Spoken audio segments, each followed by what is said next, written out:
bonjour à tous les amis, aujourd'hui je vous retrouve non pas pour un unboxing mais pour un petit tuto. Vous vous demandez forcément comment je fais pour avoir ces produits high-tech. Bon, c'est pas non plus des produits haut de gamme, mais bon, c'est des produits sympas et puis je pense que l'astuce est connue, mais je vais vous l'expliquer aussi à mon tour et ma façon de faire au fait pour avoir des produits gratuits ou presque gratuits. Bon, il y a quand même du boulot derrière tout ça, hein. Il vous faudra faire une revue avec des photos, avec des vidéos, c'est encore mieux. Donc les produits sont donnés, vous coûtera quelques euros contre une revue objective. Souvent les vendeurs aussi vous demanderont de mettre 5 étoiles. N'en prenez pas compte puisque après tout c'est votre avis qui compte et c'est aussi ça que vont regarder les futurs acheteurs. Et Amazon n'est pas du tout d'accord avec le fait de mettre 5 étoiles systématiquement. D'ailleurs les règles Amazon ont changé, la plupart des reviewers le savent. Pour que vous soyez clair avec Amazon et avec vous-même et les gens qui vont venir vous lire, les étoiles c'est pas systématique. Donc voilà comment j'ai commencé à faire des revues pour Amazon, pour les produits Amazon, pour les produits high-tech en termes général. Je suis arrivé avec un blog de bricolage et je voulais choper des outils un peu gratuitement. Je me suis vite rendu compte que c'était plus compliqué que ça n'avait l'air et j'ai cherché mes informations un peu comme là si vous tombez sur ma vidéo sur YouTube. Comment devenir reviewer Amazon, comment avoir des objets gratuits. C'est le titre de cette vidéo, mais je peux vous promettre que tout n'est pas gratuit complètement, hein. Il faudra quand même derrière donner du vôtre, faire le boulot, c'est-à-dire faire une revue complète et plutôt sympathique, hein, qui donne soit envie d'acheter l'objet ou le contraire. Donc au début c'est compliqué à trouver des objets. Il faut avant tout gagner la confiance des vendeurs qui vont vous confier ces objets, non pas pour que vous les ayez gratuitement mais pour que vous puissiez faire une revue objective derrière. Il faudra quand même que vous montriez patte blanche au niveau des vendeurs, de faire voir aussi votre savoir-faire au niveau des revues. Et au début vous serez forcément comme moi, vous n'aurez pas forcément de revue à présenter. Donc ce que j'ai fait, c'est tout simple, je suis allé voir chez moi les objets que j'avais et j'ai fait des revues comme si je les avais obtenus par des vendeurs. C'est aussi simple que ça. Comme ça vous aurez quelques objets sur votre profil Amazon, vous pourrez faire voir aux vendeurs votre savoir-faire et ainsi vous vendre mieux. Moi je peux vous dire quand même que même après tout ça, ça n'est pas forcément gagné, hein. Il va falloir jouer des coudes, mais on y arrive, j'y ai réussi. Donc pourquoi pas vous. Donc la technique la plus connue c'est de se rendre directement sur Amazon. Donc il est dit de ne pas prendre des produits de plus de 50 euros. Je peux vous dire qu'au début même 30 euros c'est déjà pas mal. Mais à 30 euros sur Amazon, vous pouvez déjà trouver des petits produits bien sympas à reviewer. Donc pour ce faire, c'est simple. Une fois que vous avez votre produit, vous allez voir le nom du vendeur. Cliquez sur le nom du vendeur. Je vais vous faire voir ça en vidéo dans un petit encart qui sera sûrement par ici ou par là, il y a peut-être plus de place. Et vous trouvez l'option poser une question au vendeur. Là, vous allez sélectionner autre question. Dans cette autre question, vous allez pouvoir renseigner le vendeur sur le fait que vous êtes là et que vous êtes actif en tant que reviewer et que vous êtes prêt à faire une revue sur son objet. Et dans ce texte, vous allez essayer de vous vendre. Essayez de rester courtois et poli, c'est très important. En face de vous, il y a des professionnels qui sont là pour vendre. Donc pour eux, un bon reviewer, déjà, ça passe par la politesse, le merci, le bonjour, le au revoir, etc. Pensez bien que devant vous, la plupart du temps, vous aurez des vendeurs qui ne sont pas français. Donc il est bien de préparer votre texte en anglais, de façon que la plupart comprennent.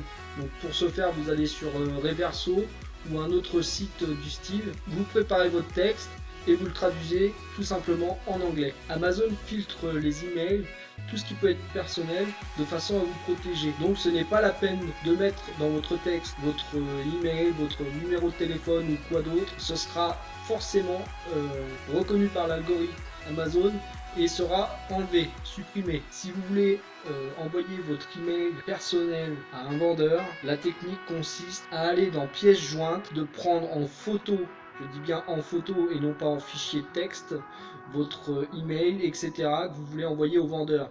Et à ce moment-là, vous envoyez la photo. la photo ne pourra pas être analysée par l'algorithme et du coup le vendeur pourra par la suite lui recopier de visu votre mail, etc. pour vous contacter. Quand vous faites votre recherche d'objets sur Amazon, regardez bien les objets qui n'ont pas de commentaires. Ça sera peut-être plus facile pour un vendeur d'accepter, surtout vous qui êtes nouveau. Si le produit n'a pas encore de commentaires, il sera plus enclin à accepter l'offre. Pour trouver les objets qui n'ont pas encore de commentaires, c'est tout simple. Quand vous faites recherche d'objets, vous mettez les dernières nouveautés. Les dernières nouveautés, généralement, n'ont pas de commentaires. Donc à vous de jouer. Donc les règlements PayPal, le vendeur vous dit je vous rembourse par la suite, c'est strictement interdit. Et puis de toute façon, il y en a plein qui se font avoir. Les vendeurs sont pas forcément des vendeurs. Hein, ils vous disent je vous rembourse pas PayPal et puis par derrière il n'y a rien du tout. Donc faites attention. Il y a d'autres façons d'obtenir des codes, d'obtenir des objets chez Amazon. Il y a les vendeurs et les groupes de reviewers qui se trouvent sur Facebook. Donc attention, il y a des groupes français, des groupes anglais, des groupes de toutes les langues. Il faut faire attention à bien prendre les revues de sa langue, hein, bien sûr, parce qu'il y a Amazon.com qui est pour les États-Unis, Amazon.uk qui est pour un autre pays, etc. Prenez Amazon.fr. Généralement, les vendeurs le mettent dans la description pour quel Amazon ils cherchent. Pour les trouver sur Facebook, c'est très simple, hein. Vous allez dans votre moteur de recherche Facebook et vous cherchez dans les groupes Amazon, Amazon.fr, Reviewer, etc. Vous allez en trouver une pléiade.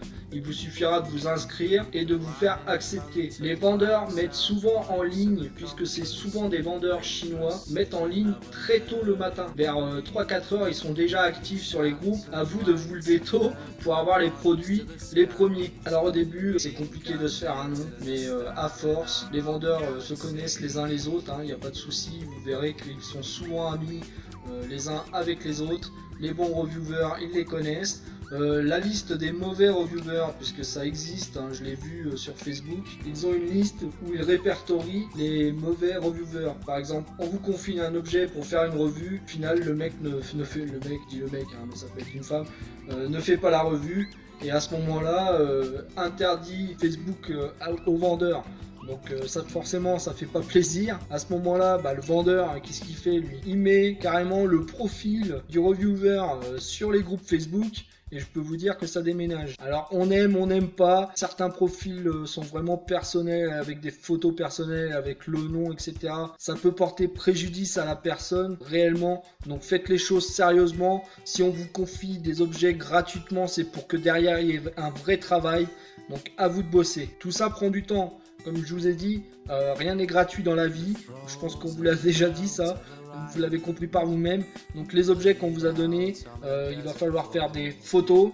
Il va falloir faire une revue écrite. Ensuite, vous pouvez aussi rajouter de la vidéo. Tout ça va vous enrichir de savoir-faire et vous fera de vous un reviewer complet. Donc voilà, je vous ai donné quelques pistes. Ah, j'ai oublié de dire aussi, sur Amazon, il y a un petit classement. Sur chaque revue que vous allez faire, il y aura une option vote utile ou vote inutile. À chaque fois qu'une personne vous mettra un vote utile, vous montrez dans ce classement. À savoir que pour être top 100, je peux vous dire, il faut mouliner derrière, hein. Les gars en sont à je sais pas combien, allez, à 1000 revues au moins. Au début on peut monter très très vite, mais il y a un moment donné où quand même ça commence à stagner. Donc c'est plutôt marrant. Je fais pas forcément la course au classement, ça m'intéresse pas pour le moment. Pour le moment, ce qui m'intéresse, c'est d'avoir des objets sympas, alimenter cette chaîne, vous présenter des produits high-tech premier prix, hein, parce qu'on n'est pas forcément riches tous.